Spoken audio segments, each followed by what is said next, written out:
Amen po. So, ngayon po, pagpalain po natin ang bawat isa. Sabihin po natin, you are the source of blessing. You are the source of blessing.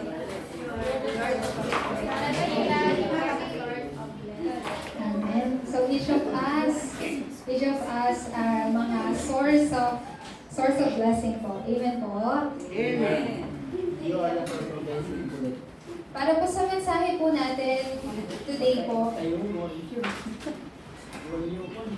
So as you can see po, the message here, the God of empathy.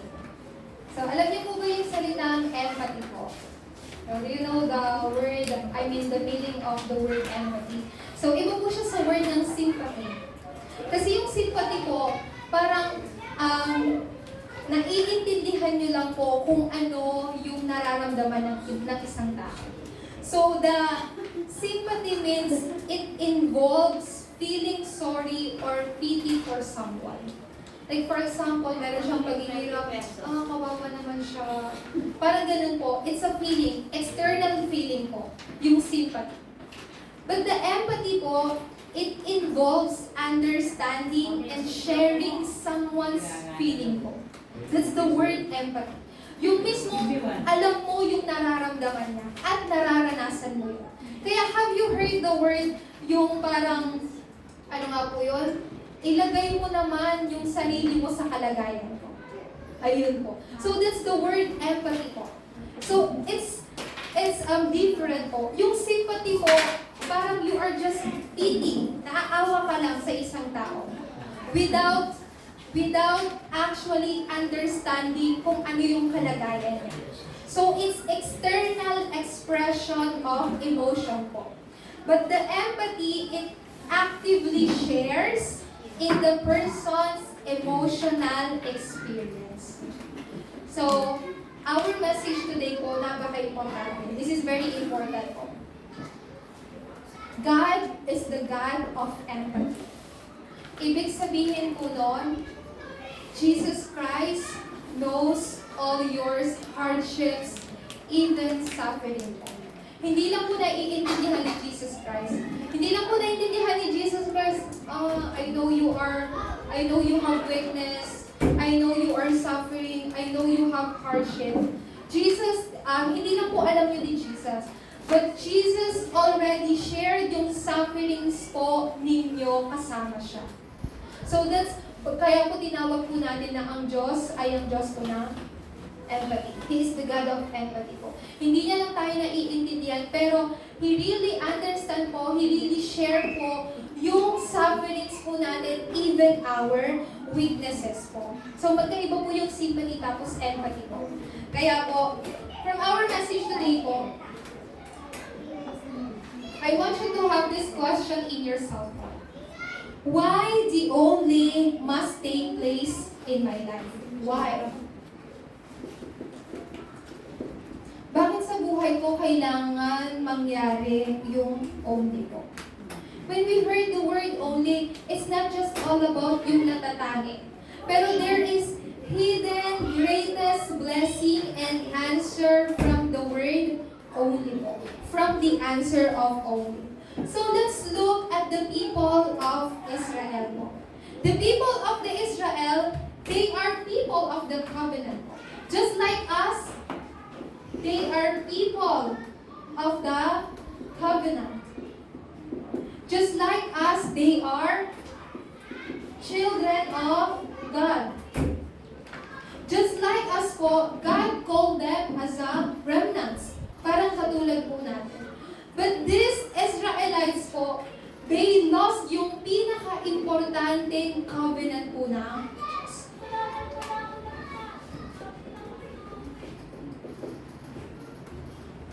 God gave them the covenant of Messiah. So from the Old Testament, ang tawag po natin doon, we call it Messiah po. Pero from the New Testament, sino po itong Messiah? It is Christ. Pero, God gave them, yung mga Israelites po, God gave them the covenant of Messiah. God gave them the covenant of Christ, but they turned to idols. Instead na mapanghawakan po natatanging Kristo, they turn themselves into idols po. They worship idols po. Idolatry. Kaya po, pangalawa po, we can also see, sandali lang po.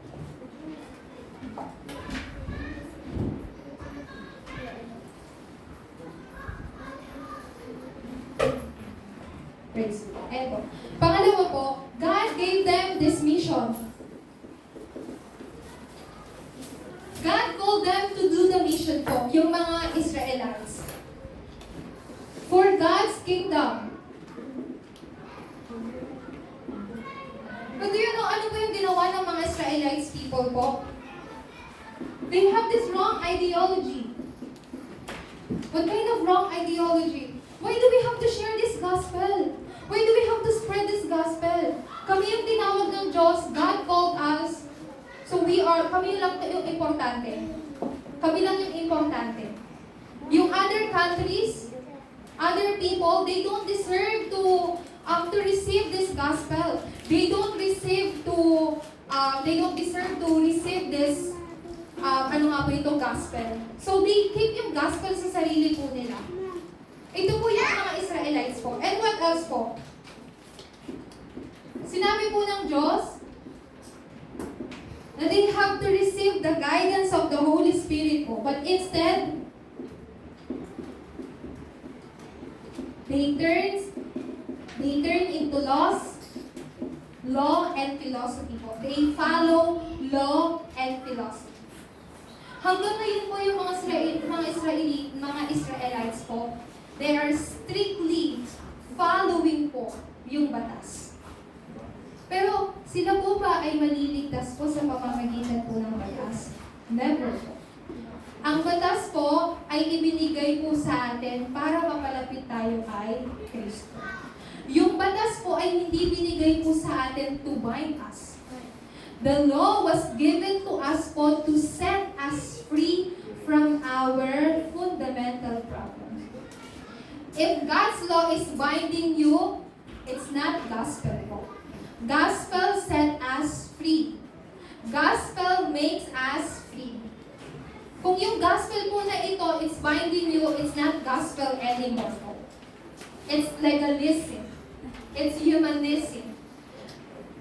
Kaya ito pong mga Israelita, just like what yung message po natin nung Friday, for them to restore this covenant, God allowed them na maging slave po ng Egypt for 400 years. To restore this covenant, God allowed them to be slave po ng Egypt for 400 years. Bakit po? Because God loved Israel po.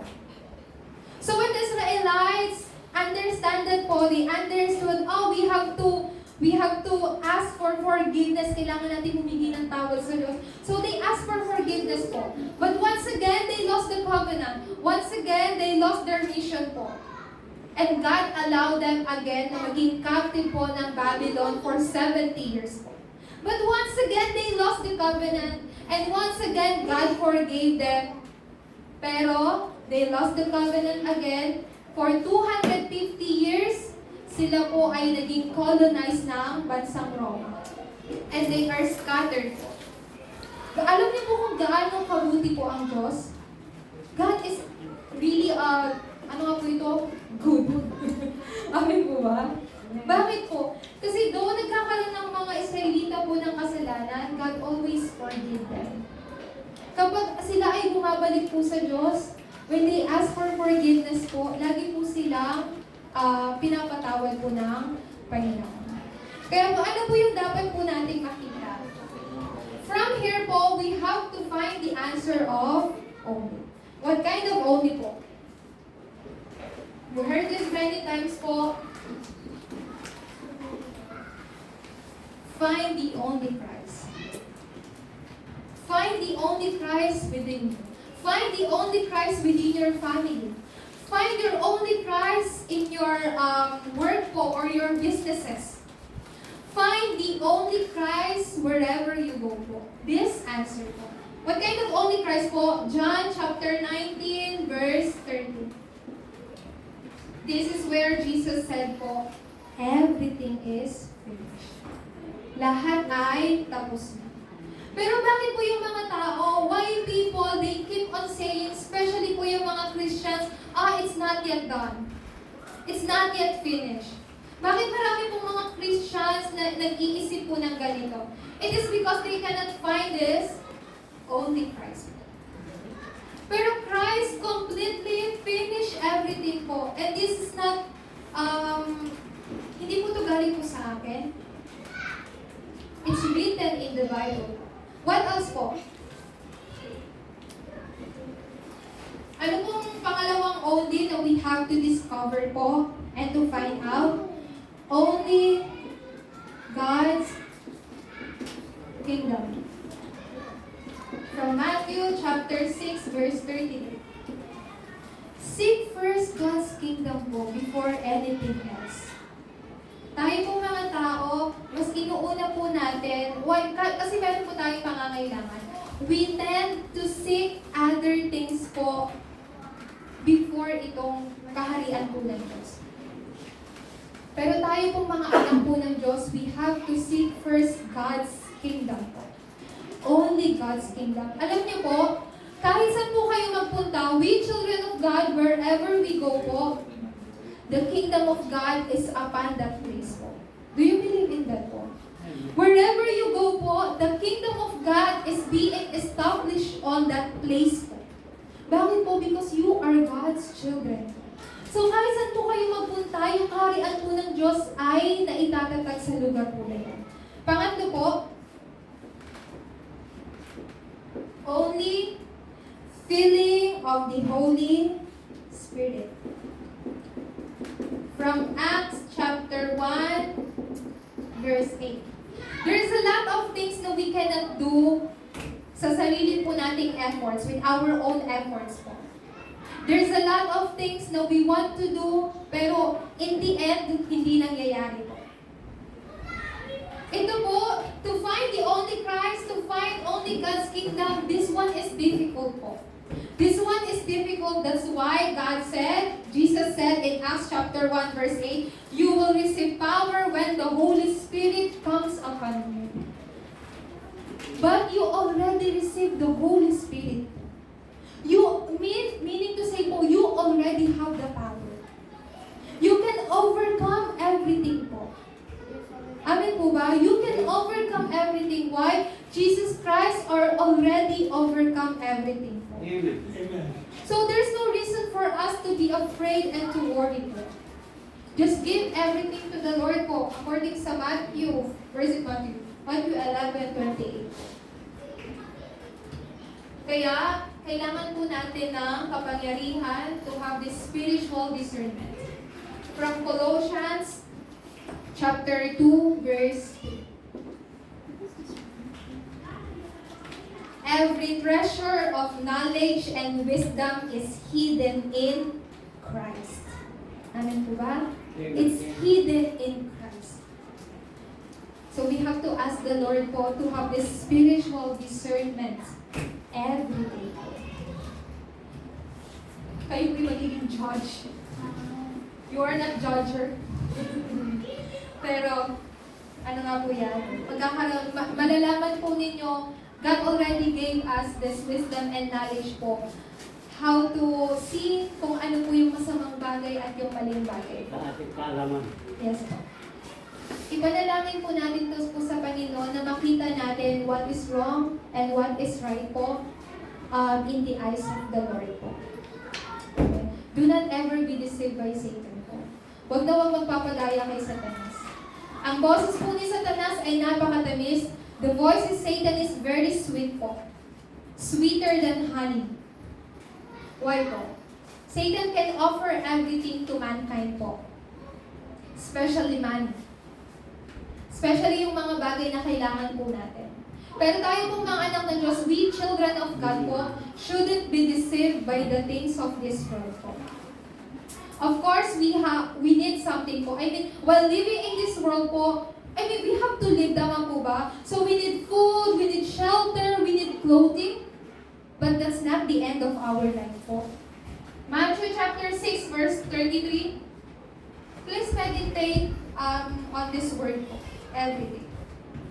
Our life is not all about food, shelter, and clothing po. It's about seeking the kingdom of God first. And God said, God promised po, everything He will add them unto you. Lahat ng pangangailangan niyo po, God will provide it. Amen po ba? Amen. So just do not be deceived by Satan po. Si Satan po, let me just say this one thing po very briefly. Satan is a very, very evil creature po. He wants children of God to have a failure life po. Si Satanas po, he never wish po sa buhay natin na maging successful. Kung if you make kahit yung sobrang liit lang po ng hole sa inyo po, Satan will try to use that and will deceive you. So you need to have spiritual battle. Because you are God's children po. Kung hindi nyo po ma-overcome si Satanas, if you will not fight against Satan po, Satan will continue to deceive you po. Kahit mga anak po ng Diyos, though we are children of God po, pero there's a lot, parang maraming tendency po na nadideceive po tayo ni Satanas. You are children of God, so you must begin spiritual battle against Satan po. Do not let Satan continue to use you. Amen po ba? Amen. Do not let Satan to deceive your thoughts po. Kasi anak po tayo ng Diyos. Though we are children of God, of course, children of God will go to heaven after we die po. Pero while living in this world po, yung buhay po natin parang just like a hell.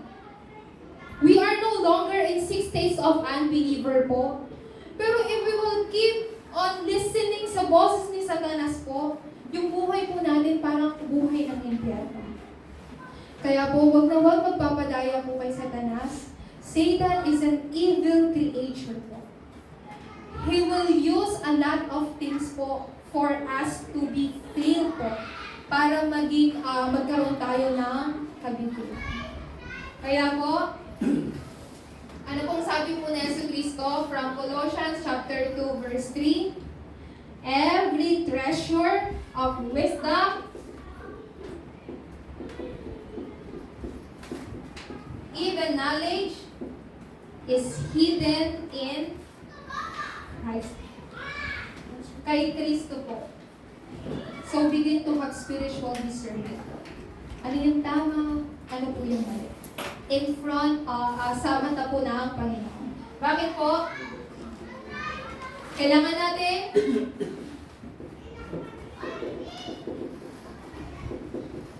po natin simulan yung spiritual ng pakikipaglaban. Spiritual battle. Spiritual battle against Satanas. Satan, mawasak ka. Every day po. Satan, go away. Just like that po, you have to confess it po. Alam niyo po, when you confess it po, hindi lang po kayo yung nakakarinig ng confession nyo. When you confess, Satan, you are already destroyed in the name of Jesus. Even Satan heard that confession po. Even you yourselves hear that confession. Even God heard that confession. So you have to tell that, you have to say that confession po. Satan, you are already destroyed in the name of Jesus. Amen po ba? Amen. So you have to keep on fighting Satan. So, sa main po natin, balik po tayo, God is the God of empathy. So, who is our high priest po? According po sa law ng Israel po, they have this sacrifice po once a year. Every year po. Every once a year, Israelites people po, they do this sacrificial of lamb po. Bakit po? To be forgiven. So, yung batas ng Israelita po, ganun po yung ginagawa nila. They have to offer the, the blood mula po sa tupa. Tapos, i-offer po nila yun sa high priest. And they have to do this po once a year. To be forgiven po, para patawarin yung kasalanan po. But the thing here po, when they sacrifice po, what do they need? The blood. So they have to prepare this lamb. They have to kill that lamb po. Tapos kukunin nila yung blood. They have to take the blood of the lamb. Tapos yung high priest po, yung highest priest, kailangan, he needs to go to most holy place po, the tabernacle. Tapos dun po siya mag-o-offer po ng blood na i-offer po sa Panginoon. Bakit po? According po sa Bible, kung wala daw po, if there's no shed of blood, wala daw pong kapatawaran ng kasalanan. Dahil po sa ating kasalanan, kailangan po ng dugo.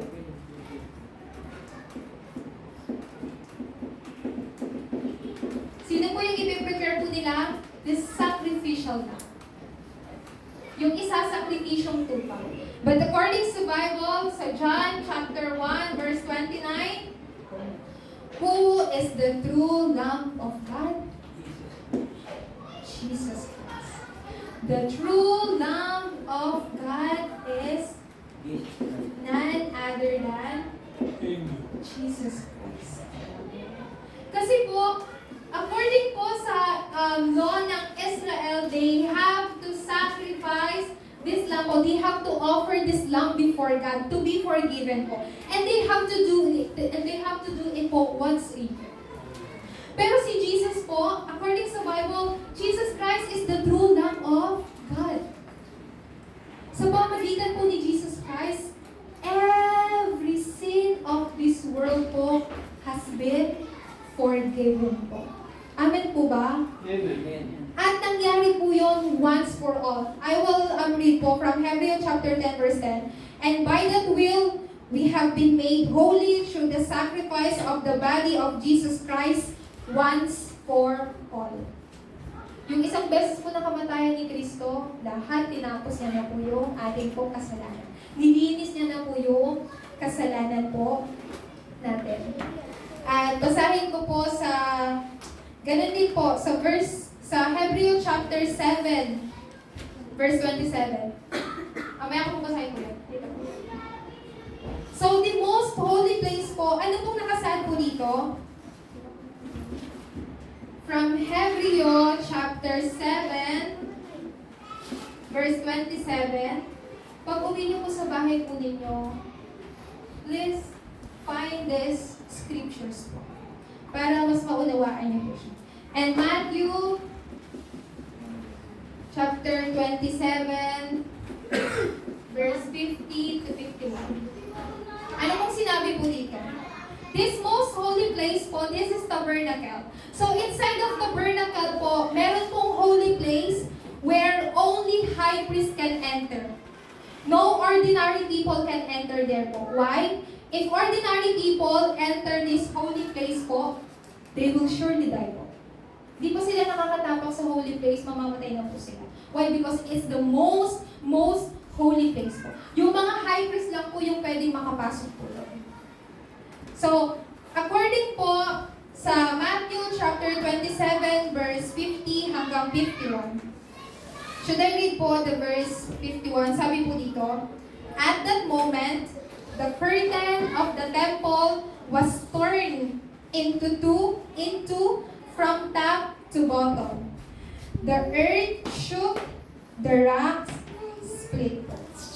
So, ano pong ibig sabihin po nito? Ang ibig sabihin po nito, when Jesus Christ died on the cross po, His body was split into two. It's not literally po. Ibig sabihin po na, when Jesus Christ died on the cross po, not only the high priest can enter the most holy place, but those who believe in Jesus Christ po will enter into this most holy place po. Amen po ba? Naunawaan niyo po ba? Ibig sabihin po nito, not only the high priest, even us, even who believe in Jesus Christ, can enter into this most holy place po. Why? Because of Jesus Christ's death. Dahil po sa kamatayan ni Jesucristo. Dahil sa kamatayan po ni Jesucristo, lahat po tayo ay pinatawad mula sa ating kasalanan. Sa pamamagitan po ng katawan po ni Jesucristo. At Babasahin ko po from Hebrew chapter 10 verse 19. Listen carefully po. Sabi po dito, therefore, brothers and sisters, since we have confidence to enter the most holy place by the blood of Jesus, by a new and living way opened for us through the curtain that is His body. What is this curtain po? Jesus' body.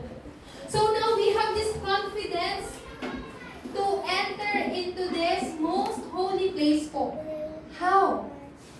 Because of Jesus Christ. Because of Jesus Christ that po. Very confident na po tayo na pumasok po dito sa most holy place po na ito. Ano po yung ibig sabihin ng most holy place po na yan? Our salvation. Our salvation. Hindi na lang po yung mga high priest yung nakakapasok, pero us who believe that Jesus is the Christ, who completely finished everything on the cross. So what is the essence of our faith po? The essence of our faith? Can we confess all together po? Jesus is the Christ. Sabihin nga po natin, Jesus is the Christ. This is the essence of our faith po. Ibig sabihin po nun, why Jesus is the Christ? Because He holds the titles of being Christ. He is the true priest who forgives and set us free from all of our sin. We became the way to meet God. Jesus Christ not just opened the way. Jesus Christ became the way to meet God. What else po? Jesus Christ is the true King. He completely destroys Satan's power. Kaya, Jesus is the Christ. Therefore, ano pong grace yung na-receive natin? What kind of grace we have received po? The grace of empathy. According po from verse 15, for we do not have a high priest who is unable to empathize with our weaknesses po. But we have one who has been tempted in every way, just as we are, yet He did not sin. So ano pong ibig sabihin po nito? All our weaknesses po. Meaning, tayo po mga tao, we have limitations. We have limitations po. Our body is limited, yung strength po natin limited, yung mind po natin is also limited po, lahat limited po. So meaning to say po, tawag po dito, nagkakaroon po tayo, marami po tayong nararanasang mga problema. We experience pain. We even experience suffering.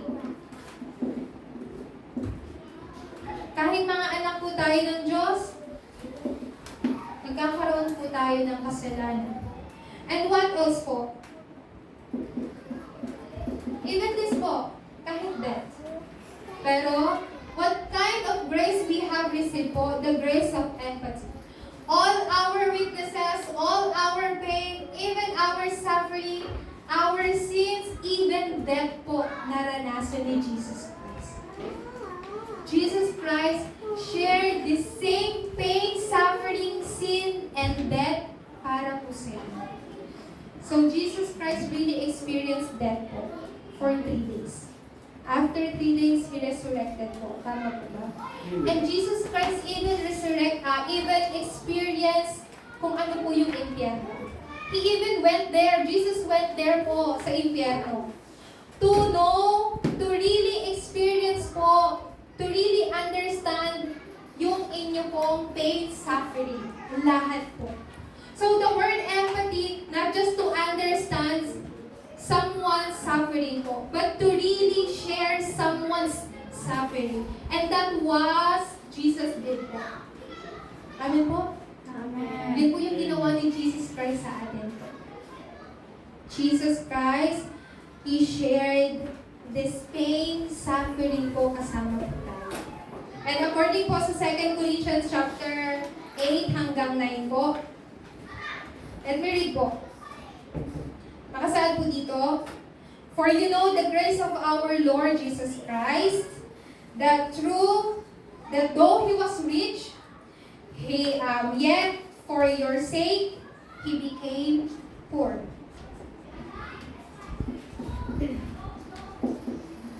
Si Jesus Christ po, He is God. He is originally in His throne po. But to save us, He came here to this earth po. He went down to die on the cross, to sacrifice Himself para po sa bawat isa. So He was rich, yet He became poor para po kayo ay maging mayaman. Para daw po kayo, para yung buhay niyo daw po ay maging prosperous. So Jesus was rich po, but He became poor para po sa inyo. So poverty is cursed po. Have you heard this, ano nga po ito, parang quotes po? So share ko lang po. May nagsabi po ng isa pong kilalang tao po na hindi po kasalanan po ng tao kung siya po ay ipinanganak po na mahirap. Pero kung mamatay siyang mahirap, kasalanan niya na yun. Amen. Alam niyo mo ibig sabihin nun? Ibig sabihin po nito, poverty is cursed po. Even si Satanas, siya po ay nagdadala po ng karamdaman at kahirapan sa buhay po ng tao. Pero we children of God po, we don't have to worry about these things po. Bakit po? Kasi even lahat ng mga pangangailangan natin, ipinoprovide po ng Diyos. Huwag lang po magpapadaya kay Satanas. What else po? From Matthew chapter 11, verse 28. Let me read for you po. Sabi po ni Jesus, "Come to me, all you who are weary and burdened, and I will give you rest." What kind of rest? What kind of rest Jesus will give you? The rest that you need po. Yung kapahingahan na kailangan po natin. Anong rin pong sabi ni Jesus Christ sa verse 29? "For my yoke is easy and my burden is light." Sabi po ni Jesus Christ. You have this, even you have this po. Pero sabi ni Jesus, "Come to me, I will give you rest and peace." Dala-dala yung mga sufferings po ninyo, problems po, you go before Jesus Christ po. Kasi it's not yours. Your problems, your sufferings, your hardships po, it's not yours. You have to give it to Jesus po. You have to go before Him po. Go before Him and have peace. Tunay na kapayapaan. Kaya po, it's already finished. Everything is finished po. So, ano po yung dapat natin gawin? According po sa John chapter 1 verse 12, "Yet to all who receive Him, to those who believe in His name, He gave the right to become children of God." Sino po tayo? Who are we po?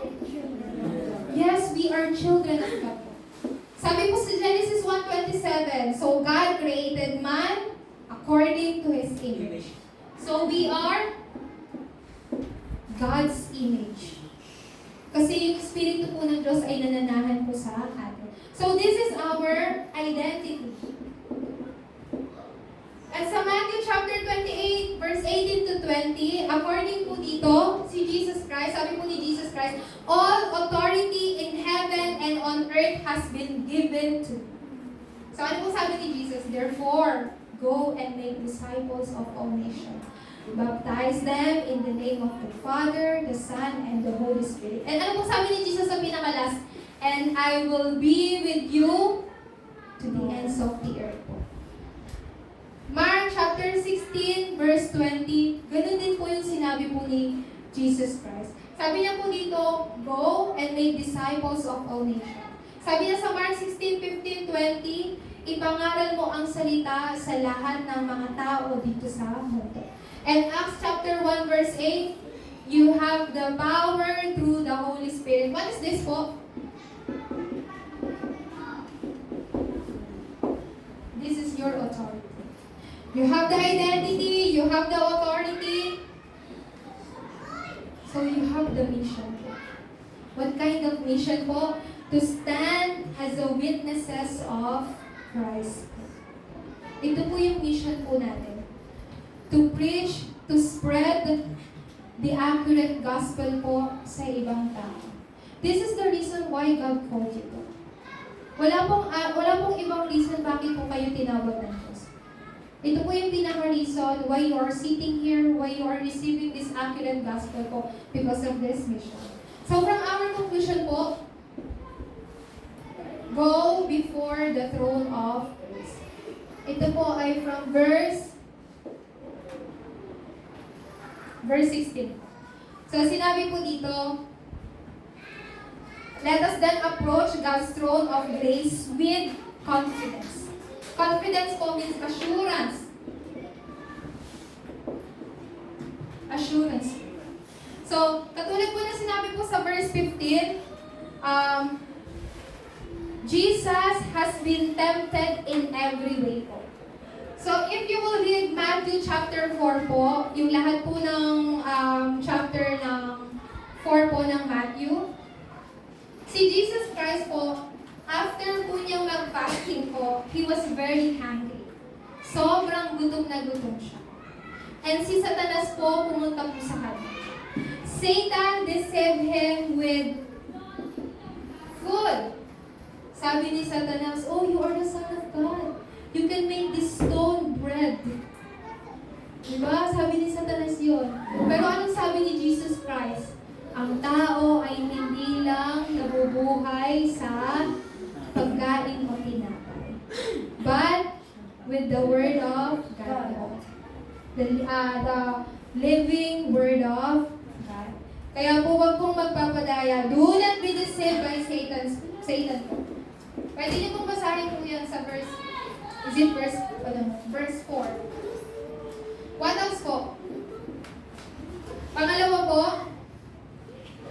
sinabi po ni Satanas, oh, di ba you are the Son of God? Ilaglag mo yung sarili mo sa pinakamataas na tuktok. Pero anong sabi ni Jesus? According sa verse 6, do not test the Lord your God. Of course po, ang anghel po ng Diyos ay lagi pong gumagabay po sa atin. Pangatlo po,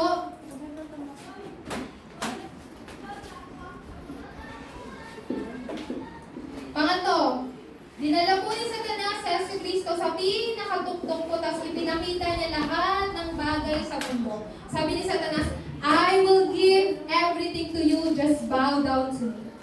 Pero ano po sabi ni Jesus sa verse, is it verse 10? Yes, verse 10 po. Ano po sinabi ni Jesus? Na to worship only the Lord your God. So si Satanas po, he will use lots of strategies, deception po, to, to change the concept of your worship.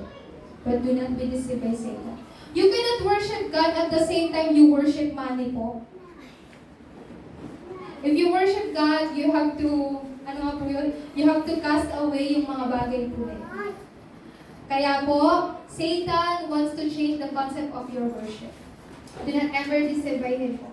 Bakit po? We already received the blessing of our salvation po. Through Jesus Christ. So, all of your life problem po, already finished. So, you have to confess po. Pastor Sheila, it's not yet done. Oh, it's not my problem anymore. Sabi po sa Bible, Pastor Sheila, I think it's not yet done. I still have this problem po. It's not my problem anymore po. You believe it or not po, it's already finished po. But it's all up to you po if you will believe it or not. Tama po ba? Kasi Christ completely finished everything. From that on po, healing, everything po will be restored po. Lahat po. Kagalingan ng ating katawan, our physical po, even mind, even our life po, lahat po magkakaroon ng healing and restoration. How po? How you can restore this everything po? Just remember this one thing po.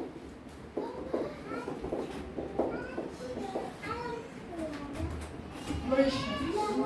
Everything is restored when you worship. Amen po ba? Amen.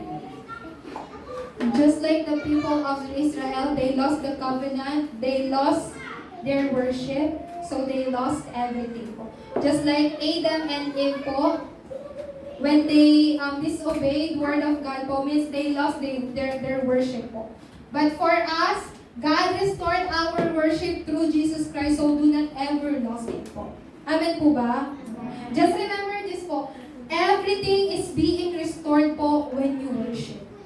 God give you strength po, a full strength, a full spiritual strength po. Palakpakan po natin ang Panginoon. So remember po, God is the God of empathy.